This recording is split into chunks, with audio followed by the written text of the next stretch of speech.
Bismillahirrahmanirrahim. Assalamu alaikum, dear participants. Welcome to this session of Meezan lecture series. As you would all be knowing, this is a series in which we are studying Meezan, which is a book authored by Ustaz Javed Ghamidi. It is his understanding of Islam, and we have been studying various chapters.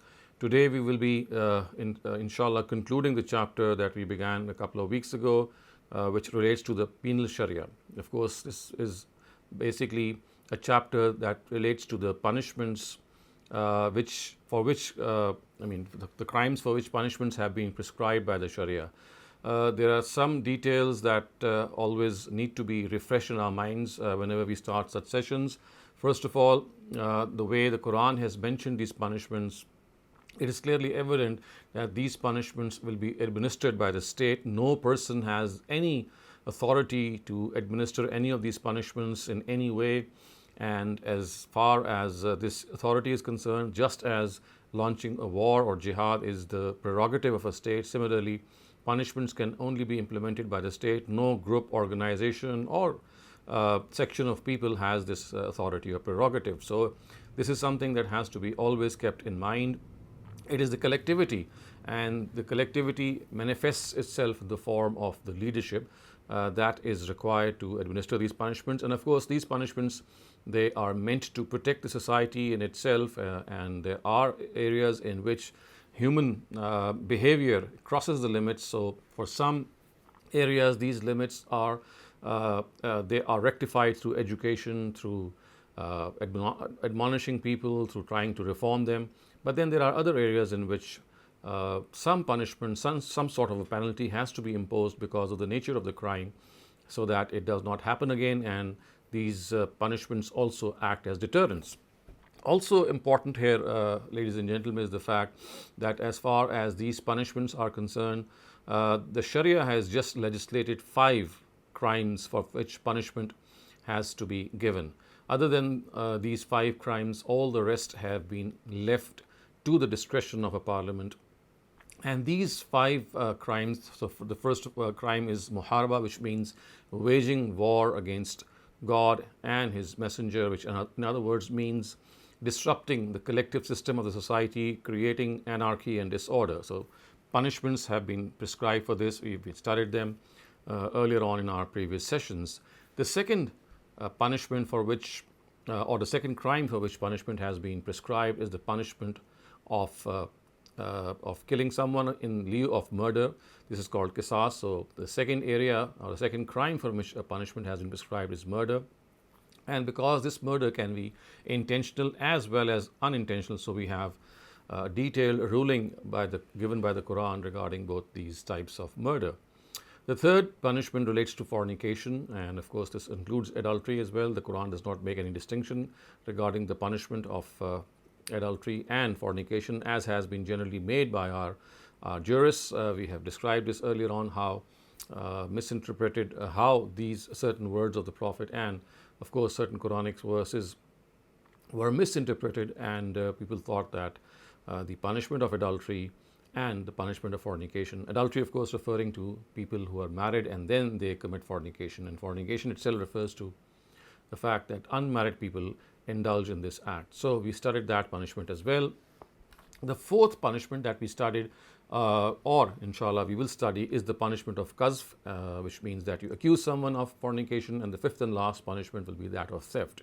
So all other areas in which any crime is committed is left to the discretion of Parliament to legislate. The third important thing here to realize is that the death punishment cannot be given to anyone except two sorts of crimes. So one of them is when someone has killed someone, and the second is when he or she is guilty of anarchy or spreading disorder in the country. So this is also something that has to be remembered. The fourth important thing that has to be remembered in this regard is that as far as these punishments are concerned, it is extremely important to understand that they are primarily prescribed for the believers, for the Muslims. All these punishments are prescribed for Muslims, and the reason that they are harsh is because they are given for a person not only for the crime because they have violated a certain code, but also that by committing these punishments, by indulging in these wrongful acts, they are also guilty of violating their covenant with God. So this is an added crime, and this makes those punishments harsh. The fifth and final important thing that has to be remembered in the background is that there are certain punishments which we have incorporated in the Islamic Penal Code, and they are punishments which do not exist, in fact, and they are unfounded. So one of them is the punishment of apostasy. This is a punishment which was given only in the times of Prophet Muhammad, because it was only his prerogative in his times, and not only in his times but all previous messengers of God, that messengers who are sent to people of their own nation, they divulge the truth to the ultimate form, and if still their people deny, then they are put to death. And there are people who might accept faith on the face of it for any other reason and then slip back into disbelief. So it is for such people that the punishment of apostasy was prescribed. So therefore this was given in the times of messengers of God only. Similarly, disbelief and polytheism is a crime for which only God will punish people. He did so in the times of his messengers, and then he'll again do so in the hereafter. But in the post-prophetic era, this has no basis at all. So with these couple of points in the background, let us now study the fourth punishment in this regard, which is the punishment of qazf. And this has been actually detailed out in the Quran in the following words. And of course, the word qazf, as you know, means to, or in the technical term, means to accuse someone of fornication. So the Quran not only mentions this, that some unrelated people accuse others of fornication, but it was also mentioned adjacent to these qazf verses when this whole process takes place between a husband and wife. So it has separately detailed out that as well. So I'm just going to read before you these verses. These are in fact verses 4 to 9, and they are found in Surah 24, which is Surah Nur.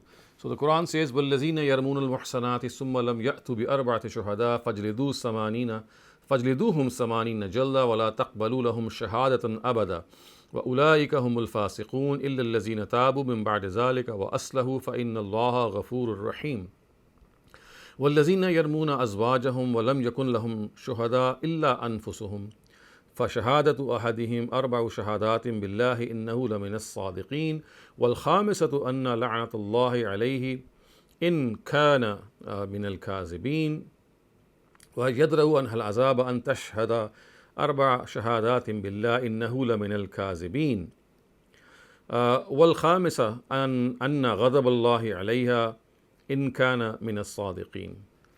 So the translation would be, and those who accuse chaste women and bring not 4 witnesses as an evidence for their accusation inflict 80 stripes upon them and never accept their testimony in future. They indeed are transgressors, but those who repent and mend their ways, Allah is ever forgiving and most merciful. And those who accuse their wives but have no witnesses except themselves shall swear 4 times by Allah that they are telling the truth, and the 5th time that the curse of Allah be on them if they are lying. But this shall avert the punishment from the wife if she swears 4 times by Allah and says that this person is a liar, and the 5th time she says that the curse of Allah be on her if he is telling the truth. So this is the directive for qazf mentioned in the Quran, which of course, as I said, implies accusing someone of fornication. And although in these verses only the accusation of women is mentioned by men, yet in the Arabic language we have this style which is called ala sabil al-taghlib, which means addressing the dominant element. This is adopted because normally in a society only women become targets of such allegations, and the society is also sensitive about them. So there is no doubt that on the basis of similarity of bases, or on these grounds, that because this is something that can occur with men also, the directive pertains to both men and women and cannot be restricted to women only. So in other words, if men are accused of fornication, the same verses or the same directive will apply. Now in these verses, as you can see, and as I've just pointed out earlier also, that 2 forms of qazf, or accusing someone of fornication, are stated. So, firstly, a person accuses a chaste and righteous woman or man of fornication. And secondly, such an accusation takes place between a husband and a wife. In the first case, the law of Islam is that the accuser shall have to produce 4 witnesses. Anything less than this will not prove this accusation. Merely circumstantial evidence or mere medical examination in this case are absolutely of no importance. If a person is of lewd and loose character, such things have a very important role. But if he has a morally sound reputation, Islam wants that even if he or she has faltered, the crime should be concealed and the person should not be disgraced in the society. So in this case, it actually wants 4 eyewitnesses for the testimony to even initiate the hearing. And if the accuser fails to produce them, it regards that person to be guilty of qazf. So according to the Quran, the details of the punishment of this qazf, as we have just studied in these set of verses, is that firstly, the criminal shall be administered 80 lashes. If he is unable to produce 4 eyewitnesses, he will be administered 80 lashes. Secondly, his testimony shall never be accepted in future in any matter, and as such he shall stand disgraced and defamed in the society. Now, giving these 80 lashes or administering these 80 lashes and not considering a person eligible to bear witness are the punishments of the herein. Remember, these 2 punishments are basically meant for this world. Firstly, he will be given 80 lashes or he will be administered 80 lashes, and secondly, he will be rendered ineligible to bear witness in future. Now, as far as the hereafter is concerned, he shall be counted among the transgressors except if he repents and mends his ways. In the second case, that is in the instance, if this instance of qazf takes place between a husband and wife, the Quran says that if there is no evidence available, the matter shall be decided by pledging oaths. And in technical terms, this is also called li'an, because the word li'an actually means to curse, and because these oaths are presented in a way that the final oath is a curse, then that is why precisely the word li'an has been used. The husband shall swear 4 times by God. I mean, if he is to accuse his wife of fornication and at the same time he has no other witness, no except himself, then he will swear 4 times by God that he is truthful in his accusation, and the 5th time he shall swear that the curse of God be on him if he is lying. The curse of God be on him if he is lying. In response, if the wife does not defend herself in any way, she shall be punished for fornication, for zina. But if she refutes the allegations, she shall only be acquitted from the punishment if she swears 4 times by God that the person is lying, and the 5th time she says that the wrath of God be on her if he is telling the truth. The same procedure shall be adopted if the wife accuses the husband. So, viewers, you can clearly see that this punishment is something which the Almighty has prescribed in a way that it actually wants to protect people who have stumbled, who are chaste, who are righteous, and who might have a one-off sort of a happening. They have encountered this happening in which they have committed this one odd instance of fornication. The Almighty wants to protect the reputation of that person, because once that person is brought in the notice of the law, then he will stand disgraced for the rest of his life or her life.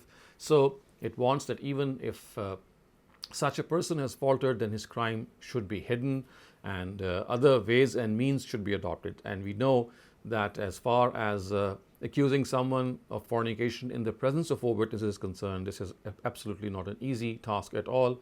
And the stringent nature of these witnesses actually tells us that the Almighty wants to hide such one-off incidents of fornication if they've taken place, and especially if the people who indulge in it are righteous and chaste human beings.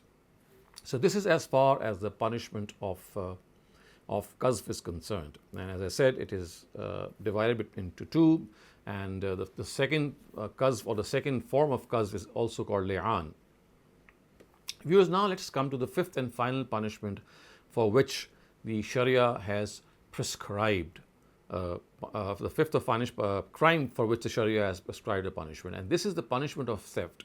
And the Quran has mentioned it in detail in the fifth surah, or Surah Maida, and it goes like this. I'm just going to read out the text before you. وَالسَّارِقُ وَالسَّارِقَةُ فَاقْطَعُوا أَيْدِيَهُمَا جَزَاءً بِمَا كَسَبَا نَكَالًا مِّنَ اللَّهِ وَاللَّهُ عَزِيزٌ حَكِيمٌ فَمَنْ تَابَ مِنْ بَعْدِ ظُلْمِهِ وَأَصْلَحَ فَإِنَّ اللَّهَ يَتُوبُ عَلَيْهِ إِنَّ اللَّهَ غَفُورٌ رَحِيمٌ. And as to the thief, male or female, cut off their hands as a reward of their own deeds and as an exemplary punishment from God. For God is mighty and wise. But whoever repents and mends his ways after committing this crime shall be pardoned by God, or by Allah. Indeed, Allah is forgiving and merciful. So clearly, viewers, you can see that the law that has been prescribed in these verses can be understood if we are able to break up these verses and understand them in their components. So the first thing that becomes evident is that the punishment of amputation of hands is prescribed for a thief, both male and female. So the Quran has used the word sariq and sariqa, which is a male thief and a female thief. So according to linguistic principles, the word sariq and sariqa are adjectives. They are adjectives, they are attributes, and therefore they denote thoroughness and completeness in the characteristics of the verb they qualify. So they can only be used for the type of saraqa, or the type of theft, which can actually be called a theft, and the person who commits it is called a thief. You know what this in other words means? That if a child steals a few rupees from his father's pocket, or a wife pinches some money from her husband's purse, or if someone steals something very ordinary, or maybe plucks some fruit from his neighbor's orchard, or carries away something valuable which has been left unattended or unprotected, drives away unattended grazing animals, or commits this ignoble offense owing to some need or compulsion, then no doubt all these are unworthy acts and they are classified as ignoble acts. But certainly they cannot be classified as acts of theft, which the above or the verses that I just shared with you, they qualify. This shows that the amputation of hands is the utmost punishment and should only be administered when the criminal does not deserve any lenience as far as the circumstances of his crime are concerned. To give you an example, in the times of Caliph Umar, there was a very, very severe drought, and he refused to amputate hands for people who would steal something, because he said that, well, these are extreme circumstances in which people need food, they need other essential items, and if this is something which cannot be supplied to them, especially items of food and victuals, then if they steal, they shall not be punished with this extreme form, because these are circumstances in which concession must be given, and the criminal who is doing it is not doing it for thrill or for any other purpose. He is doing it out of compulsion or need. So this is how we have to understand. People generally think that Umar had revoked this punishment in his own times, but they don't understand that this is not the case. He did not give it because, as we know, that this punishment can only be given when the punishment has or the crime has taken place in its ultimate form and the criminal deserves no lenience. And that is why, as I've just described, the word sariq or sariqa is used in the form of an adjective. Had it been a verb, an adjective actually denotes something that a person has become an embodiment of that act. But when that punishment or that act is expressed in the form of a verb, then that verb only means a couple of instances of a crime, or maybe a few instances. And the Quran has not used a verb. It has not said allazi saraq, allazi yasriq. It has said as-sariq, which, as I said, means a person who deserves no lenience if that crime is committed in its ultimate form. The second thing, as you can see, I'm just going to display the verse once again before you. It says, Jaza'am bima kasaba nakalam min Allah, which means as a reward of their own deeds. Now, this says that it is as an exemplary punishment from God. It says that as a reward of their own deeds and as an exemplary punishment from God. So in order to make the criminal an example in the eyes of others, just as the affinity between the crime and nature of its punishment requires that his hand be cut or amputated, it also requires that actually his right hand should be amputated, because it is in fact this hand which is the instrument of doing things.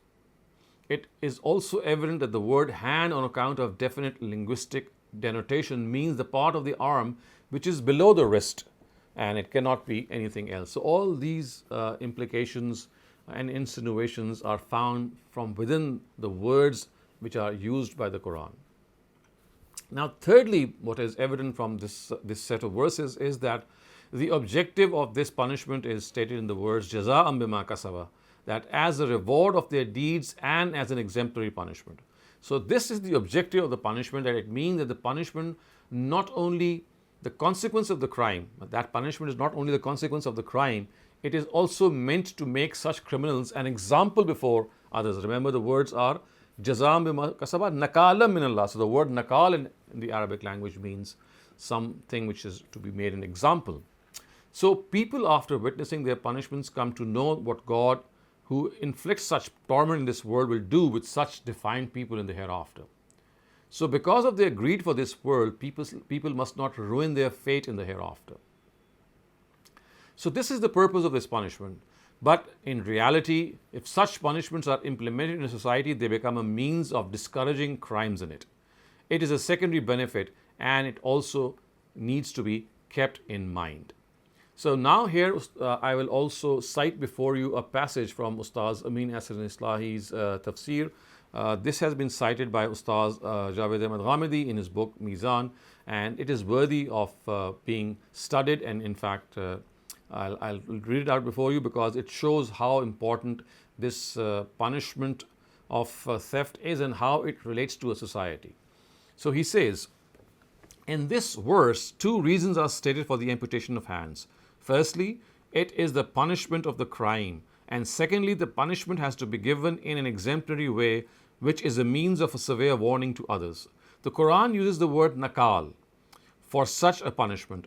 Since both these reasons are stated adjacently without any conjunction between them, they must be regarded as essentials in carrying out the punishment. That is, a means of retribution of the crime, and as a means of severe warning for the society. Those who do not simultaneously take into consideration both these aspects often end up thinking that the punishment is severer than the crime itself. The actual fact is that this punishment is not only the retribution of the criminal act, but it is also a means to putting an end to many such crimes which may be triggered as a result of the criminals are not totally discouraged. If the criminals are not totally discouraged by treating them harshly. Like the craving for sex, the lust for wealth is also intense in a person. If this lust is allowed to thrive and prosper, the consequences which arise may well be observed in our own society by any keen eye. If a list of crimes committed in the most civilized of countries in 1 year only because of theft is prepared, it will be enough to open the eyes. The faint hearts of these civilized societies are deeply moved if hands are amputated because of theft. Yet, the horrendous crimes which result directly or indirectly through theft fail to rouse any feelings of concern in them. Theft is not a simple crime. It is a source of many crimes. If this crime is eliminated, these crimes shall automatically be taken care of. Consequently, it is a matter of experience that the amputation of hands on account of theft has not only reduced instances of this crime, but has also gone a long way in reducing other crimes as well. If by amputating a few hands, the life, wealth, and honor of thousands of people are safeguarded, then this is not a bad deal at all. In fact, it is a very lucrative one. Regrettably, the intelligentsia of this modern age fails to appreciate this. So, this is how basically is explained that in order to understand the severity of this punishment, it's not just the punishment itself that must be taken into account. It is basically a second element also that has been added, and that is that this punishment acts as a deterrent because it makes an example of that person, and that example of a person actually makes that punishment even more severe, so that further instances of these crimes are not checked. So viewers, with this we come to an end to this chapter on Penal Shariah, or the penal directives of Islam. And I would just, before we close our talk here, I would just like to recap and take a look very briefly at the punishments that we have previously studied in our previous weeks, so that we can have a bird's eye view of this whole Penal Sharia. So the first thing that we studied was the punishment of muharaba, which means to wage war against God and the Prophet, which actually means, in fact, it means to create a law and order situation, create anarchy and disorder. So I'm just going to read the text of that, of those verses in which this punishment has been mentioned. It says, the punishments of those who wage war against Allah and His Prophet and strive to spread anarchy in the land are to execute them in an exemplary way, or to crucify them, or to amputate their hands and feet from opposite sides, or to banish them from the land. Such is their disgrace in this world, and in the hereafter theirs will be an awful doom, except those who repent before you overpower them. Then you should know that Allah is oft forgiving, ever merciful. So clearly you can see that people who are guilty of such horrible crimes as rape and hijacking and molestation, they are the people who are being spoken of here, and about them we see that there are four punishments which are prescribed. The extreme punishment of taqtil, which means to kill someone in a very severe way. The punishment of stoning is one example of this. Then we have tasleeb, which means to crucify people. Then we have amputation of hands, of limbs from the opposite sides. And finally we have the fourth punishment, which is the least severe of all, and that is to banish someone or exile someone from his own country or land. And the Quran also says that if these criminals give up themselves before the law reaches them, then these punishments should not be administered, because this means that they have surrendered to the law, and not because they think that they'll be caught, but because they are really sorry for what they did. And if they surrender to the law as a result of that, then normal punishments of these crimes would be given, and not these severe punishments. This is what we studied as far as the first crime for which punishment has been legislated. The second is murder and injury, and again this has been divided into two. And the first is intentional, and for that we have this verse of qisas, in fact two verses of Surah Baqarah, and I'm just going to read out the translation. It says, believers, decreed for you is the qisas of those among you who are killed. If such a murderer is a free man, then this free man should be killed in his place, and if he's a slave, then this slave should be killed in his place. And if the murderer is a woman, then this woman should be killed in her place. Then for there has been some relief from his brother. You can accept this relief, however, after this it is essential that this should be followed according to the ma'ruf, and there should be paid with kindness. This is a concession and a mercy from your Lord. After this, whoever exceeds the limits shall be in a torment afflictive. And there is life for you in qisas, O men of insight, that you may follow the limits set by Allah. So clearly you can see that in this or in these verses also, equality in qisas has been very emphatically prescribed. In the times of the Prophet, in the pagans, they would not just take revenge by killing the person who had killed. They would go far more ahead, and they would, at times they would ravage fields and land. They would kill animals, and they would kill 5 or 6 people in return for the person who had been slain of their own tribe. So the Quran has first of all said that if this is a case, then you should not go beyond that, and the person who is guilty of the crime should only be punished. And then it has given this option that as far as criminals are concerned, if they are forgiven by the family, and from other instances of the Quran we know that the state has also to concur with them, which means that it also agrees at the same time that this punishment is something that can be mitigated. Then yes, if the family also agrees and the state also agree, then that forgiveness can take place, which means that the person who is guilty of murder can be acquitted. But then the Quran says that he must pay diyat, and diyat is basically a penalty, and the Quran says that this penalty is according to the norms of the society, and this could be of any amount, but that is something that has to be paid, and it should be done something. It should take place in a way that no remorse should be shown as far as criminals are concerned who do not deserve any lenience. And so even if a family forgives such a murderer and the government thinks or the state thinks that this is a person who has caused enough nuisance and he should not go scot-free, then he has to be killed in return as well. Next, we come to unintentional murder, which has also been prescribed by the Quran. That what exactly is the crime or punishment of unintentional murder?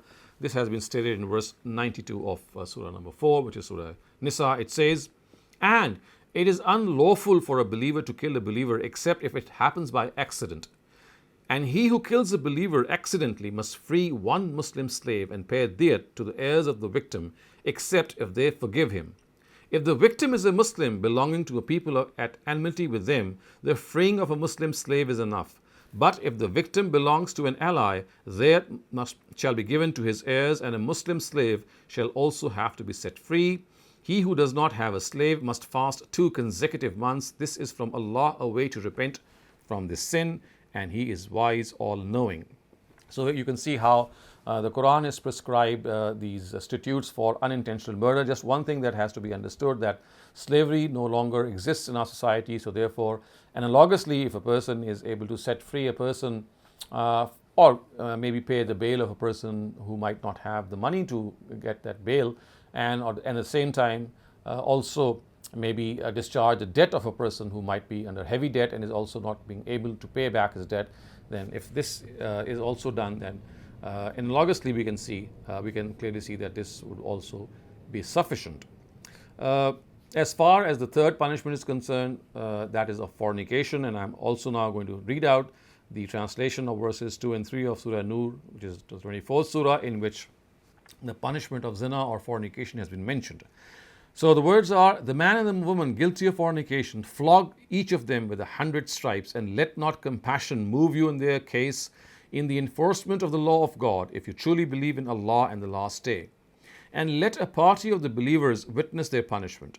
The man guilty of fornication may only marry a woman similarly guilty or an idolatress, and the woman guilty of fornication may only marry such a man or an idolater. The believers are forbidden such marriages." Again, you can see, viewers, that as far as this punishment is concerned, as if this is something that is proven and the court has given its verdict, that person is guilty of fornication, then the Quran says that he shall never be able to marry amongst chaste people, or he should either marry amongst his own sort or her own sort, which of course are people who are guilty of adultery or fornication, or marry amongst idolaters, because this is something which has been forbidden to the believers. So in other words, there are 2 components of this punishment. One of them is 100 lashes, and the other one is that they will not be allowed to marry any chaste and righteous Muslim person. So viewers, this is a summary of what we have studied in the last few weeks. So the 4th and the 5th punishment is the one that we studied today, which is qazf, actually meaning falsely accusing someone or accusing someone of fornication and not being able to justify it by having the appropriate number of witnesses. And the 5th and final one was theft. So all in all, these are the 5 crimes for which punishment has been prescribed. Remember, these punishments are deterrents. Remember, these punishments are meant to protect a society from the outrageous behavior of certain people, and they have to be checked. Other than that, of course, the system in which you rehabilitate a criminal, or in other words, it's not just rehabilitation. If I may take a step ahead, it's basically incarcerating that criminal behind bars. This is a punishment which is not found in any way in the Penal Code of Islam. This is a much later addition to the Islamic Penal Code, and of course, this is something that is found in other countries as well. But Islam has not mentioned the jail punishment or incarceration in its system, because it is a punishment which is not just given to the criminal; it is actually given to his family as well, and therefore it has not made it a part of its own penal code.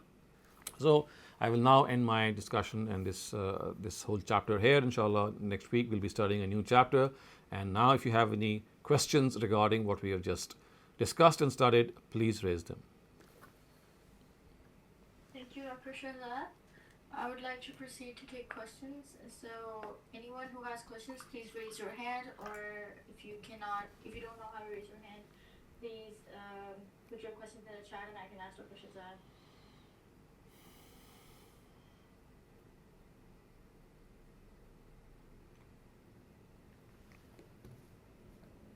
Miss Akram Bhatti, please unmute your mic and ask your question. Assalamu alaikum, sir. Walaikum assalam. Bismillah. Sir, I thought that Nafi is just like because they also he's deprived of the his family is deprived of him when so uh, is that how is that No, not correct? actually, You put it nafi or exile, it means that yes. you are deprived of your situation, of your environment, of the area in which you are living. So nafi doesn't mean that you are exiled alone. You are exiled with your family, so that basically you are not allowed to live in that place in which you have committed that crime. So basically, it's exiling that person. It's like a punishment that you're no longer allowed to stay in a place where you violated the sanctity of that place. So, in that case, as I said, you can exile that person. And because you've raised this question, I would also like to clarify here that in the times of the Prophet and in the times of the rightly guided caliphate and much later as well, it was possible for people to, it was possible for the government to exile a person from one place to another if it was in the same country. But now, any international exile can only take place if the two governments agree.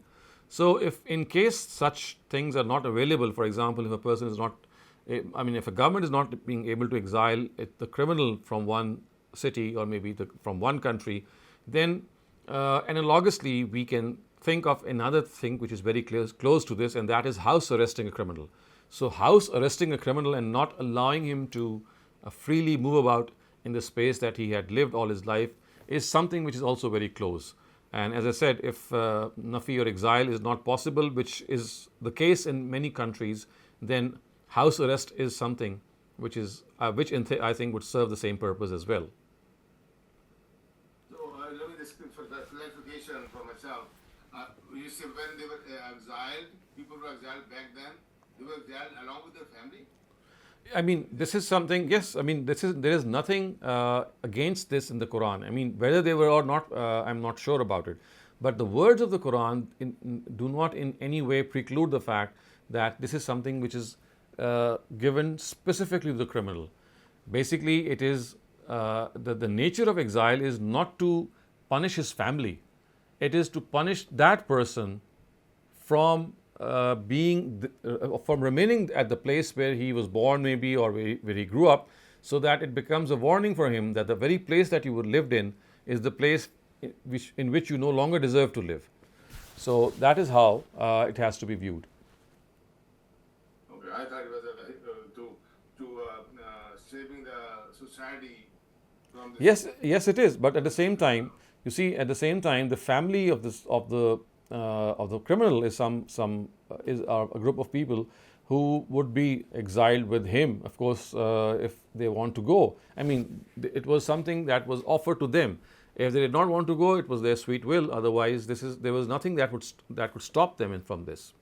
So the basic purpose was not to deprive the criminal of his family, but it was to deprive him of the surroundings in which he spent all his life, because he has basically done something wrong to his motherland, to his homeland, or to his home city.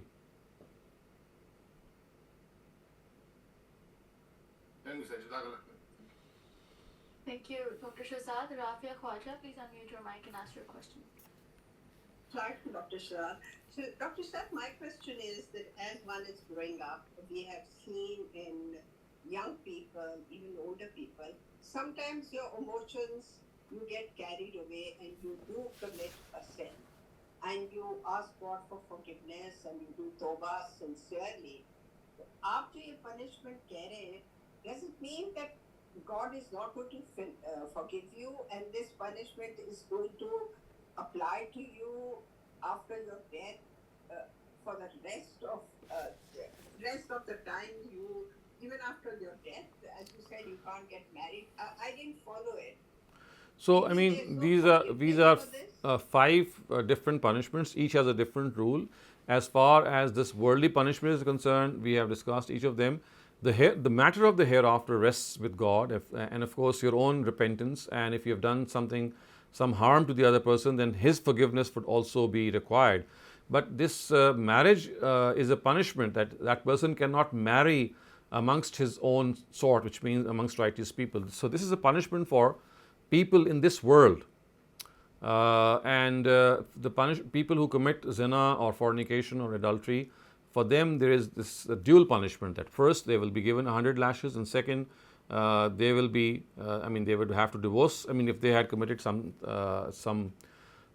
this crime, if they were not married, of course this would only mean that now if they want to marry, they can only marry amongst people who are adulterers or fornicators. They cannot marry chaste men and women. This is part of the punishment. But this is only for this world. As for the next world is concerned, that would relate, of course, to the nature of their repentance and how God would accept that repentance. That is an entirely different affair. But what happens to somebody who's married and makes a mistake? So his marriage would be annulled. That his marriage would be annulled with his wife. He can no longer live with his wife, because his wife is a chaste lady, presumably, and he would have to sever his ties from her, and either he remains single or he marries amongst idolaters, or the word idolater is basically meant to humiliate him and tell him, well, you have no place to go except you marry amongst such people. So basically if he still wants to marry someone, then it can only be amongst other people who are declared fornicators by a court of law. Otherwise, he can stay the way he is. He can stay single, but he will not be connected to his previous wife. This will automatically annul his marriage also. Thank you, Dr. So Shehzad. in the world, there's no forgiveness. And after life, it's up. The forgiveness is, this is a punishment which will stay with that person. 80 lashes, of course, or 100 lashes will not be forgiven. They'll have to be administered. And secondly, he will have to remain married either amongst his own sort or not marry at all. Thank you, Dr. Shehzad. I had a follow-up question on this. So this punishment is only for someone who is proven to be guilty of this sin, and not someone yes. like It's not Dr. someone earlier said, who's not for someone who just got absolutely carried right. away. Yes, absolutely right. If a person commits this punishment and it does not come into the notice of the law, and is not declared a public offender or a publicly person who has been given this punishment, then this will not apply. It will not apply to such people. It only applies to people who are convicted, who have come before the law has caught hold of them and administered punishment to them. It will only hold for them. But for people who have committed this crime and they are not, they have not been, they have not come before the eyes of the law, or they are hidden from the eyes of the law. And in fact, as I have just said earlier on, when we were discussing the punishment of qazf, that the intent of the Almighty in the Quran seems very evident, that it wants people who have faltered, especially righteous and chaste people, who might have stumbled into fornication, that people should hide it. Others should hide it if they come to know of it, and they themselves should also not present themselves before the law, because it's like a one-off thing. Because if they do so, then for the rest of their lives they will be condemned. So, and at the same time, the stringent witness system, which means that you see a person with 4 eyewitnesses, that is also something which is not easily obtainable. So let me also remind you that in the times of the Prophet, this punishment was only given to those who came and confessed themselves that they were guilty of this. And that was the only way that we know of, that people confess, they insist that there be punishment. Of course, being people who are righteous, at times it pushes them too far. That guilt drives them to go to the law, and they confess their crime.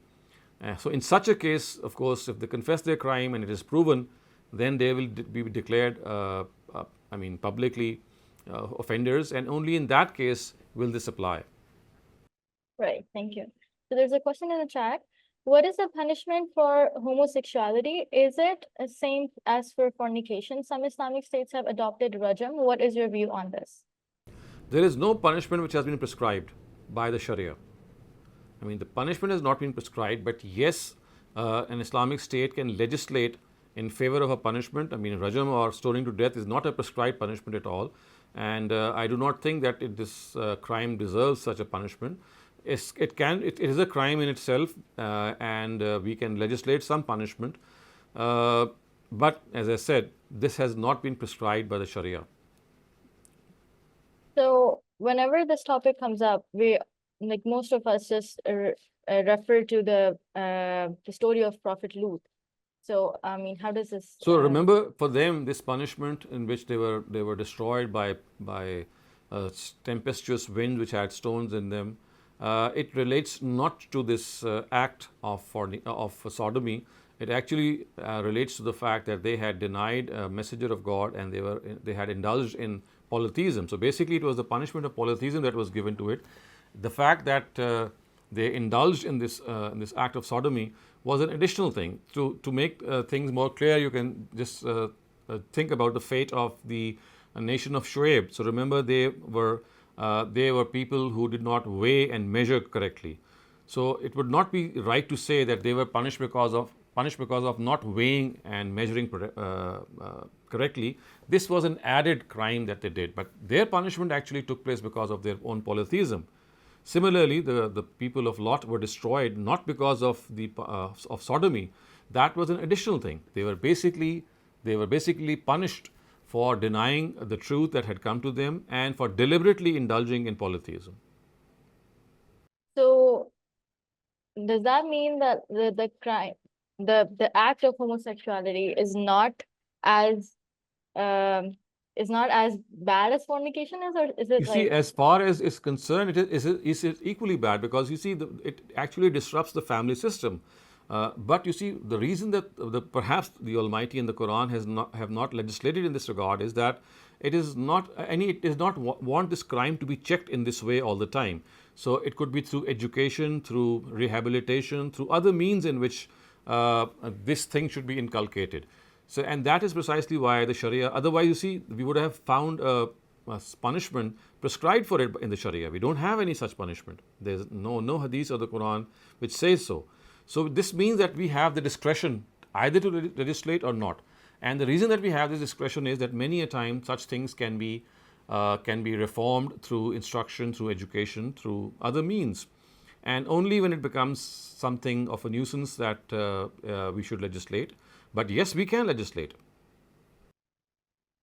Thank you. So there's another question in the chat. Is the system of jailing people against the Quranic injunctions? I would say so. Otherwise, the Quran would have adopted this punishment. You see, we know that in this particular form of punishment, it's not just the person who's punished, it is his family who's punished as well. If he's not married, then his parents are punished. If he is married and has children, then his wife and his children are punished. So they live in agony.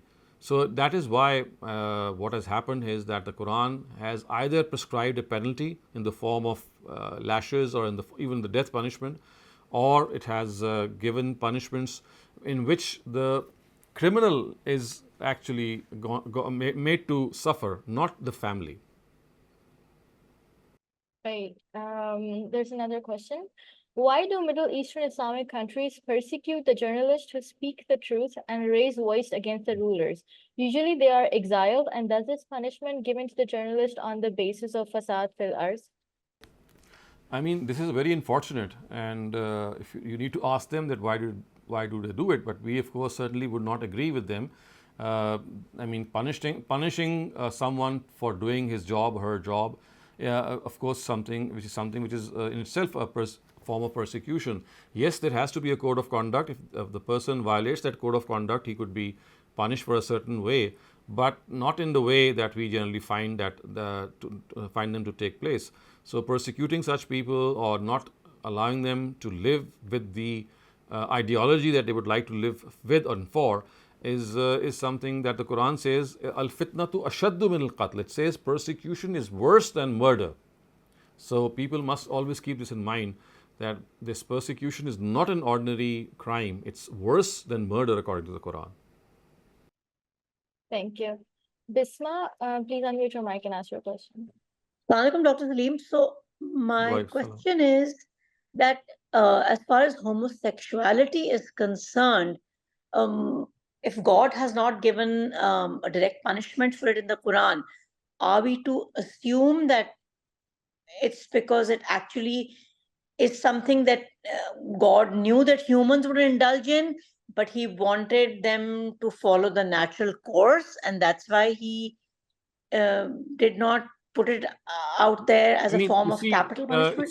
it's always difficult to think what God was thinking, but what we can gather is that there are areas in which God wants the punishment to be prescribed when there are instances in which this is something which becomes very common. Maybe it becomes part of the society. So yes, this homosexuality has existed ever since time immemorial, but the extent of it which is found in the society is, I think, it's not that much as the Quran would have wanted, so that it prescribe a punishment.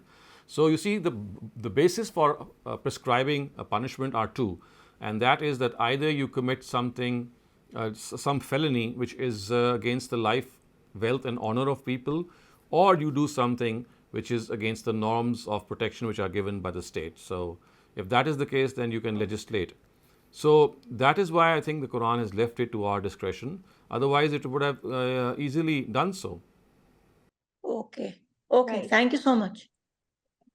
So there's another question. What is the punishment for misuse of power and corruption? Well, this is a very wide, question, a very vast question. I mean, it depends what the nature of that corruption is.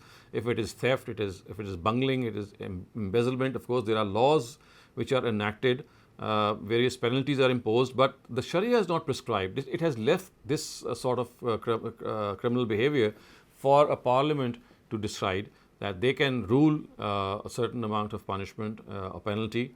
So it has not given. Remember, the temperament of the Sharia is that it only interferes and gives punishments of a very, very small number of things, because it knows that for the rest of the things, our own intellect is sufficient to find our way.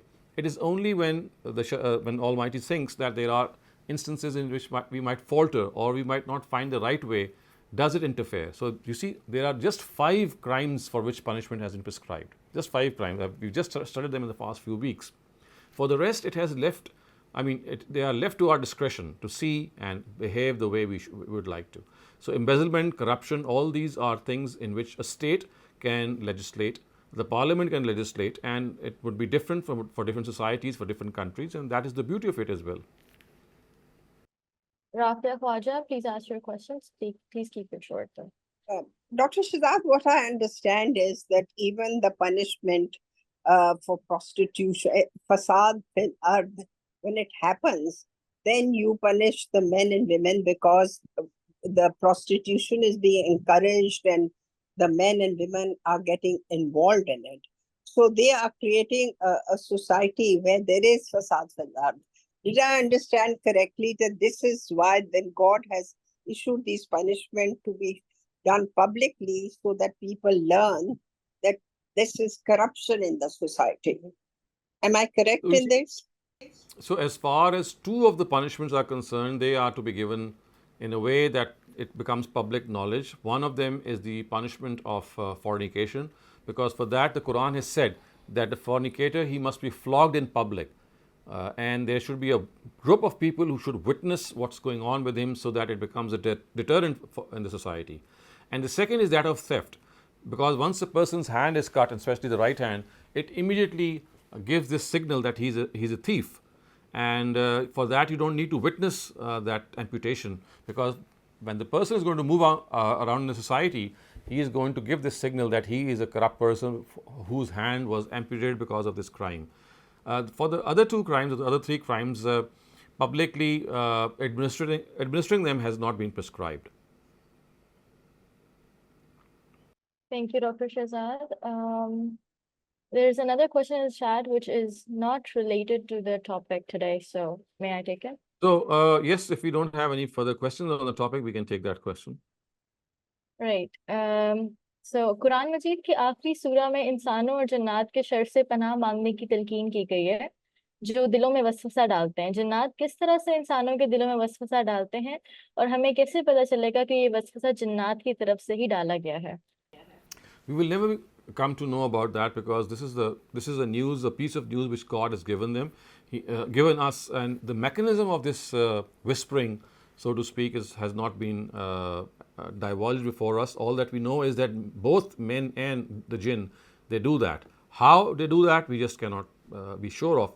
As far as for human beings are concerned, well, that could be overt and that could be covert. So they could be doing something in which they could be suggesting something to us in an indirect way, and directly that is something that we all experience. But as far as the jinn kind or jinn folk are concerned, we have absolutely no sure or certain knowledge how to do it. But we have been just informed by the Quran that this is something that they do. Right, thank you. Bisma, you may ask your question now. So, Dr. Saleem, Islam has no concept of saints the way Christianity does, right? The patron saints, or like, are angels supposed to be the patron saints, the intermediaries, or people who or not people, beings that Allah sends down to help us? Is there a concept there, or there's no concept? It's just God and it us. depends. I mean, we don't call them saints at all, because you see, as for a person to be declared as saint, and for example, in Catholicism, he has to be shown that he has worked 3 miracles. For example, a person who, and there are the different standards. But as far as Islam is concerned, it has just 2 categories, that people are either messengers or envoys of God, or they are not. And there is no other stage. And amongst people who are envoys of God and amongst people who are ordinary human beings, the Quran says that there are 2 categories of righteous people. One is the Sabiqun, which means that they are foremost and they'll be at the topmost level of paradise. And the second ones are called Ashabul Yameen, which means the people of the right hand, or the companions of the right hand. And they will be the second in category or in status to the Sabiqun. That is the only category which the Quran tells us. So it tells us that we should strive to become the Sabiqun, and it also tells us in Surah Waqia that there would be a large bunch of people near the time of the Prophet who would be able to reach this coveted position, but very few people would be able to reach this coveted position amongst the later generations, because this would require much more effort, sacrifice, piety, and righteousness. Other than that, we don't find any other categorization in the Quran. Okay. Thank you so much. All right, so there's one more hand, and this is the last question we're going to take. Riaz Khan, please unmute your mic and ask your question. Keep it short. Walaikum assalam. Just 2 very small questions. One is according to the folks who quote the hadith, one is that the 10th Zulhajj is the biggest day of the year. And the other thing is, once you perform your Hajj, all your sins are just forgiven. Now, the biggest day of the Hajj, that means of the year, that means what about the Ramadan days? Are they bigger or this bigger? I mean, there is no such hadith to my knowledge which says that the 10th of Zulhajj is the best of days, or it is the greatest of all days. I don't recall any such narrative. Have you read any such narrative? It's been quoted in the Jummah, khutbahs, and I just don't. I haven't seen any narrative of the Prophet say so. And as you rightly said, I mean, the Quran does not compare these things. I mean, the 10th of Zulhajj has its own importance. The month of Ramadan has its own importance. Amongst days, Friday has its own importance. So each of these have their own importance, and it would be like comparing whether the 3 mosques which have been commemorated by the Almighty, like the Temple of Solomon, the Baitullah, and the Prophet's Mosque in Medina. We cannot start comparing them, because they have their own importance. So in a similar way, these days and months, they are like bonus given to us, so that we are able to secure more blessings of God. And each of them have their own blessings and their own importance. I don't think we should we should indulge in comparison. Okay. Thank This you, is the second question. Second was the Hajj. When you perform the Hajj, you're back, all your sins are out. So that actually only means that if you are able to offer your Hajj in a way that you sincerely repent from all your previous minor sins. Remember, the sins that are being spoken of here are minor sins. For example, adultery, or theft, or other, or maybe bungling, or maybe not misappropriating the shares of inheritance, because these are the major crimes which have been mentioned in the Quran. So only minor sins, not the major ones, are referred to here in this hadith, and only those sins which can be revoked or deleted because of sincere repentance. So this is how you have to understand the hadith. It does not give you a blanket forgiveness for everything. It only gives you that part of forgiveness in which the minor sins, and though that too, I mean, these sins have to relate to you and your God. They should not relate to anyone else, because if you have deceived someone or done a bad deed to that person, that's not going to be forgiven in any case. So this hadith is actually referring to a very specific category of sins, minor sins, and also amongst those minor sins, the ones which relate to you and your God. Thank you. Thank you, Dr. Shehzad, for giving the detailed answer of all the questions everyone had. And thank you, everyone, for participating. We will be concluding our session here.